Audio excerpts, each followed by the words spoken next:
what's up, everybody? Well, can't see me or not, just hey, okay. Hey, everybody, what's up? It's girl Val, a.k.a. Val Forensic Gal, right here on OneStream.tv. Show is called Cyber Secure You.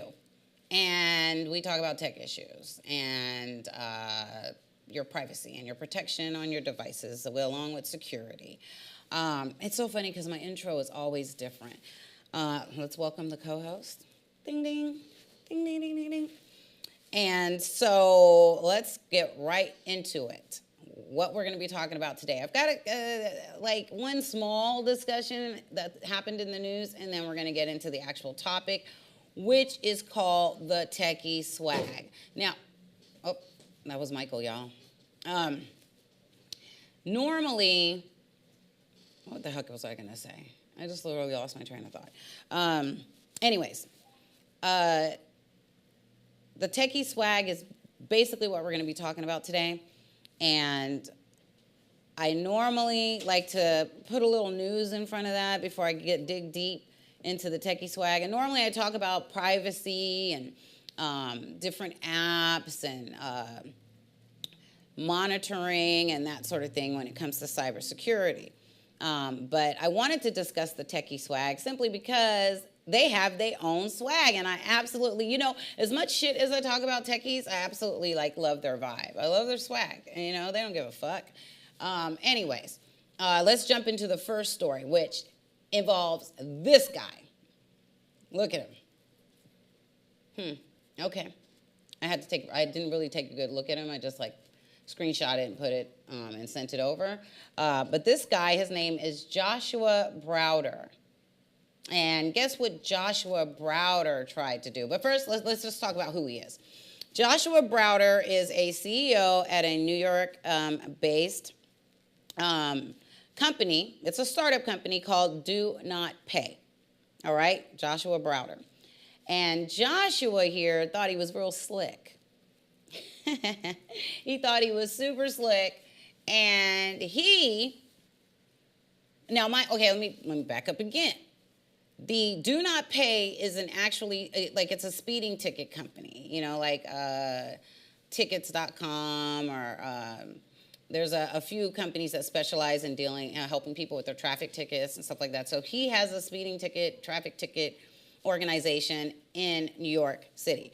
And he was trying to help a defendant with his ticket. And he figured, what better way to help this defendant by having a robot as his attorney. So, you know, let's not get the actual human attorneys involved. I'm gonna get you a robot. The robot will help you win this case. So, artificial intelligence at its finest, you guys, at its finest. So, anyways, Joshua, a British man, all right, and I don't think his region where he's from has anything to do with why he did this, but he basically decided that he was going to have a robot help a defendant fight a traffic ticket. And it became a really big deal, simply because, I really need to put my glasses on, but then I can't really see you guys because it's only for reading devices and books. But nevertheless, he thought it was a good idea to have this AI robot defend his client in court. And it basically became such a big deal that he started receiving threats. They threatened to the Bar Association threatened to snatch his license away from him.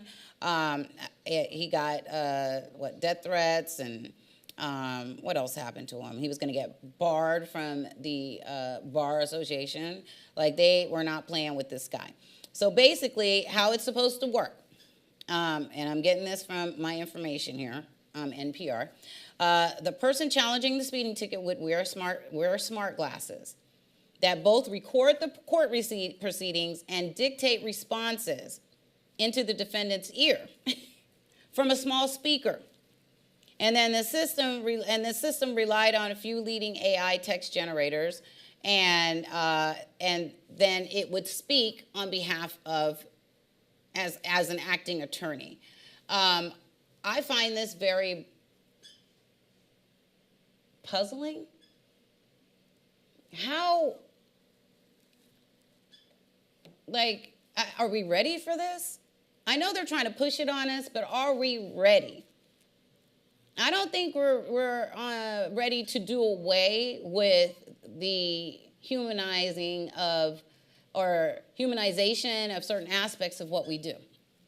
All right, so from the cleaning, they're talking about having AIs. I seen a commercial for an AI who literally cleans for you. And you just literally sit there and you tell it what to do, and it will clean and mop the floor and wipe things. It will pour you a glass of wine. It can cook your dinner. I mean, it's like, I don't know.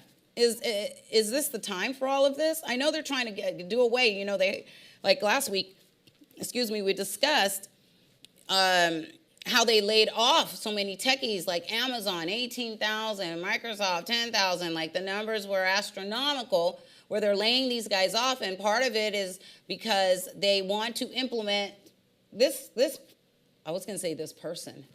See what I'm saying? See how easy it is to slip like that?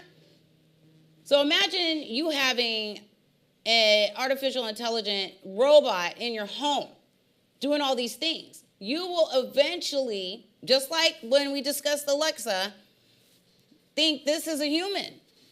Like you'll see it as a human, even though it's a robot, and you look at it and it is a straight up robot. But because it has been able to record and been programmed to say certain things and do certain things, it humanizes it. And it ends up becoming like a person, like a human being. I don't think this is cool. I don't know what made him think that he could go into court and use a robot as an attorney to fight for a defendant. I cannot with the drama. They were going to prosecute him, Joshua. They were literally going to, the CEO of Do Not Pay, they were going to prosecute him and give him jail time for even thinking about doing some shit like this. They're like, oh no, how fucking dare you? Who the hell are you? You didn't even ask permission. You're just gonna bring this robot in here and have this robot test, literally conduct a hearing before the court, basically, and defend someone? I don't think so. Out of here with that shit. That's crazy, right? I'm trying to see what else I need to say about this. I just thought this was hilarious, and my homegirl, Neff, shout out, Neff, sent it to me. Neff Marksman, let me just give her a shout out, Gangsta Girl Chronicles, okay? Check her out on YouTube, and it's Chronicles with a Z, by the way. Anyways, it's unauthorized. They believe that it's unauthorized practice of law and is considered a misdemeanor and punishable by the state. So there's the story on this. I thought that was pretty interesting because, like, what in the blood clot is going on? All right. So now to our story. I wanted to talk about the mindset of a techie. Well, not mainly the mindset of a techie, but the techie swag, right? And like I said, I'm always on here, bullshitting around and just talking about, oh, I'm a techie, and how they think they're superior and this, that, and the other. But they've actually created their own, like I feel like it's like a village or something. Like they created their own vibe. Like back in the day, apparently techies were not concerned with the way they dressed. They just threw on whatever, simply because they were not going to be seen. They're the type of people, they come in the building and they're in the back for the rest of the damn day, right? And they're there for hours. So now, though, this new generation, apparently the millennial techies, are like, oh, absolutely not. We need to add a little style to how we do our thing. So I'm thinking this is the old way of dressing. I'm not sure. But he looks like he's dressed in the old, they said they wear khaki pants. You see how his pants are rolled up there on the bottom? Like, I don't know what makes him think that's cute. Yeah, I don't know. But immediately, the point is when you look at him, you see techie. And he's not even as teched out as they get. Like, he could easily pass for some other shit. But here we go. Jeff Bezos. Yes, yes, yes, yes. I don't know, something about him. I thought he was so damn cute. I saw this one picture of him, and he had on like sweats, but it was some badass sweats. You could tell they were super expensive. And at first I was like, who's this guy? This was a long time ago. And I was like, who the hell is this guy? Not knowing it was Jeff Bezos, Mr. Amazon himself. And, he definitely dresses the tech way, It's T-shirts, jeans, and now they're wearing the vest. So this is what they're doing now. A lot of these guys wanted to follow, like, it really came from Mark Zuckerberg, the CEO of Facebook now, and the creator, right? Everybody knows who the hell he is. And this whole T-shirt, jeans, like literally wearing the same shit, everybody wanted to follow Mark. And that's literally like when the craze of dressing in this manner came along. This is another example of the techie swag. And they're happy too, And you can look at them and be like, oh, yep, they're techies, from the shoes, the type of shoes. And another thing I've noticed with techies, like the base of the shoe is always white. Like there's something about the white at the base that when you see them, oh, that's a techie.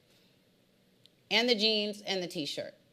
And hoodies is another aspect of being techie. I think this guy thinks he's actually dressed up. Like he thinks, okay, I really put a lot of effort into what I'm wearing, and I'm going to go ahead and make my mark on the world today. This is what it is.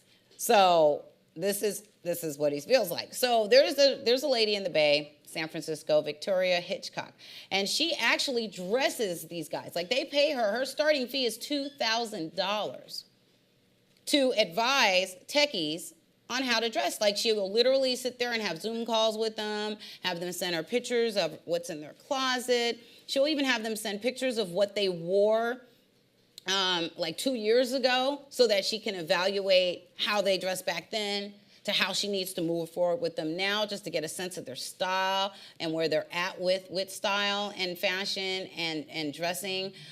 She wants to see pictures of your closet, like I mentioned. She dresses employees Facebook, Uber, Google, Apple. And basically she's helping them switch from boys to men. Because, a lot of these techies, they do start young. They get into the organization real young because, they're fast, they're quick on their feet. They can think outside the box. And boom, here we have it. Oh, you see now this right here. I don't know if I saw this guy. Now I didn't cut his face off. That's just the way the picture was that I found. I don't know if I would look at him and think techie. I would think more like model.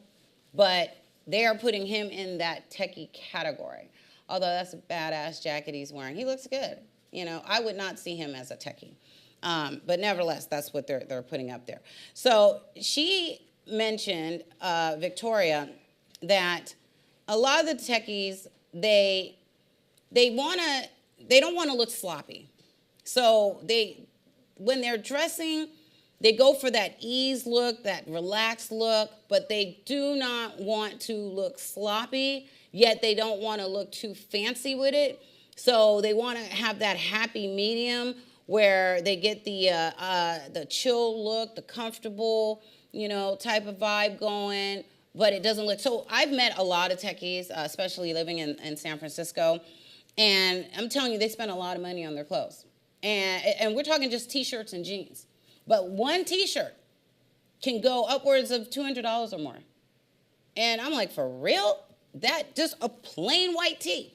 But it's not even about it being a T-shirt. It's about the texture of the material. And that's why, being that they're going to have to be in it for so many hours, they want something that's going to feel good to the touch and feel good to their skin. So when you see a techie and you see them in these plain-looking clothes, best believe they didn't cost less than $100. Probably not even less than $200. Michael, who usually does the show and on the engineering side, he dresses like a techie. And so you can literally look at him and be like, oh, yep, he does some kind of engineering, he does some kind of tech shit. From the shoes to the pants to the top. Is it not true? Yeah, you can see it. So that is what they're saying about techies. They have zero fashion sense, which makes sense. They ain't worried about all that. They're into computers and making things work and looking into the future. Their mindset is different, and that's why I was reading where they say, hiring someone in the engineering field or with technical background, it's better because of how their mind operates. They literally have the ability to, they're trying to fix things and make it work, and so having them as an employee would be your better option because they're literally going to make sure that whatever you assign them to do, they're going to make sure they do it right, and it's going to be very detailed. They're focused on it. Mind you, they spend hours just coding and coding and coding, but they have to make sure it works. And so that is a plus to having that techie swag that they have. Let me see what else I want to say about this. Where am I at on time? Kim, am I almost done? Oh, I'm good? Okay, so a typical techie, they say wearing hoodies, jeans, and the company t-shirt. I mean, I really don't have a whole lot to say on this simply because they keep saying the same thing. The articles that I look up say the same thing. Techies like t-shirts, jeans, and apparently these shoes right here, what are these shoes called? Here they are. Allbirds. Now, these are selling, and these are really expensive, but these are the shoes that techies are wearing now because they're easy to slip into. They're very comfortable, and this is like one person got it, and then the next person got it, and it just carried on and carried on, and the shoes are like made from wool and castor bean oil. I cannot. Yeah. Oh, it says it right there. I cannot. Yeah. So that's the deal on those shoes. I don't know. Castor bean oil. I don't even know what the hell that is. Do you know what castor bean oil is? Nope, never heard of it. So anyways, the jeans apparently are supposed to be dark blue or dark black. Like they literally have a method to the so-called relaxedness of the techie vibe. The jeans should have no holes. Stonewash, fading, whiskering, fancy zippering, metal, nothing elaborate. No elaborate stitching, none of that. It's got to be some just plain old jeans, no eccentric details to it. They should have a slim fit, straight leg, because it works for your body, apparently. I just don't know. I don't know. This is what they're saying. Now, they used to wear khakis, right? And they were like, no, you got to get the khakis out of here. It's not cool. You need to leave them in the closet. That's just not what the vibe is about right now. And so if you want to fit into this tech swag club, you can only wear certain things, right? So this is what they're saying about that. And I had already mentioned this, but the techie mentality, like it stems from problem solving and critical thinking, So this is what they do on a daily.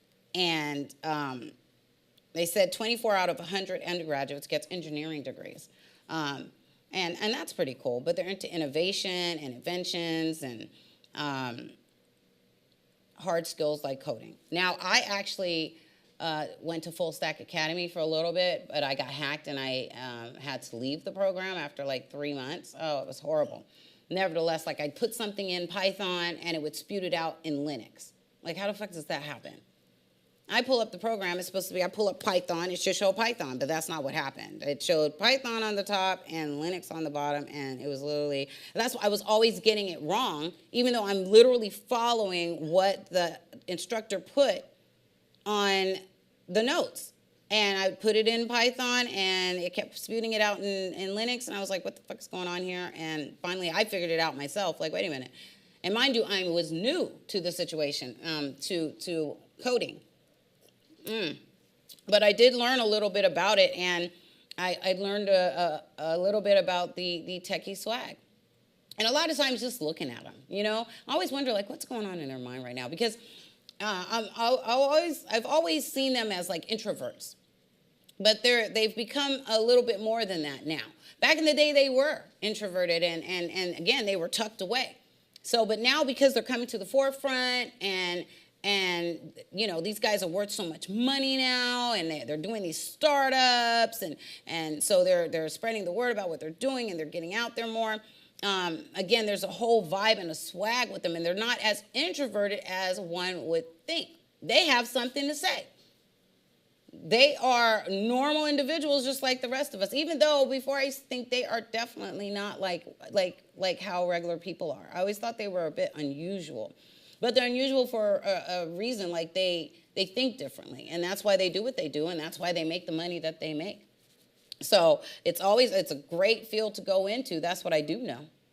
And that's why I tried to get into it. I ended up going into forensic psychology and cyber crimes, but the cyber crimes that I did was more on a behavioral level, whereas the coding, you literally are figuring things out. And what you're putting in and coding has to go with what somebody else is doing to have a bigger like something like software at the end of the day that actually functions. It's all pieced together, but everybody has a part. Somebody's doing this part of the coding and building that part of the program, and somebody else is doing this part of the program, and then they merge that all together, and voila, you've got Airbnb. That's what it is. That's how it's done. It sounds simple, but it's not. There's a lot going on behind the scenes, and it's thanks to these guys right here. So I'm going to wrap up the show. I don't know what more I can say about these guys, except for I just found it interesting. And I just wanted to do something a little different today. So that's why we did the Techy swag. All right, y'all, I'm out of here. Thank you so much for joining me on Windstream.tv. I'm your girl, Val. Shout out to Gangsta Girl Chronicles, who we've partnered with. And we will see you next week. Peace.